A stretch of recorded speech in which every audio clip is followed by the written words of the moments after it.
பியூட்டிஃபுல்லான வெற்றி தமிழ்நாட்டில் ஒருத்தருக்கு அது நாம் தமிழருக்கு தான். நான் வந்து நிறைய தொகுதிகளில் 3வது இடம் வந்து பெரிய அதிமுக கிட்ட எல்லாம் வந்து டஃப் ஃபைட்ஸ் கொடுத்திருக்காங்க. ஆமா, பெரிய வியப்பக்கூடிய விஷயம் அது. 1 லட்சம் ஓட்டுக்கு மேல வந்து கிட்டத்தட்ட 10 தொகுதியில் வாங்கியிருக்காங்க. 3ஆம் இடம் 2-3 தொகுதியில் வந்திருக்காங்க. அவங்க வந்து அதிகாரப்பூர்வமாவே அவங்க அங்கீகரிக்கப்படக்கூடிய கட்சியாக மாறுறாங்க. That beautiful thing. அதுதான் வந்து முக்கியமான பாயிண்ட். மற்ற எல்லாருக்கும் வந்து இப்படி அப்படி ரெண்டு சைடுமே இருக்கும். ஒருத்தருக்கு வந்து நான் இப்போ ஏடிஎம்கேவோட பிளஸும் சொல்லுவேன், மைனஸும் சொல்லுவேன்.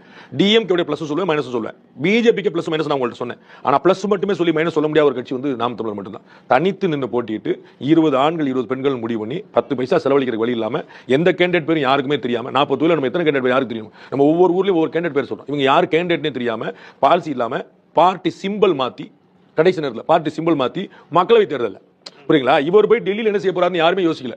நீ ஜெயிச்சுட்ட ஒரு 5 MP நீ டெல்லி என்ன செய்ய போற அப்படி கூட யோசிக்கல. இந்த கட்சிக்கு ஓட்டுன்னு முடிவு பண்ணாங்க. அது வந்து கூடி இருக்கு. 35 லட்சம் ஓட்டு வந்திருக்கு. 8.2% வாக்கு வந்திருக்கு. இது வந்து பெரிய வளர்ச்சி. 1.5, 3, 7 அப்படின்னு போட்டி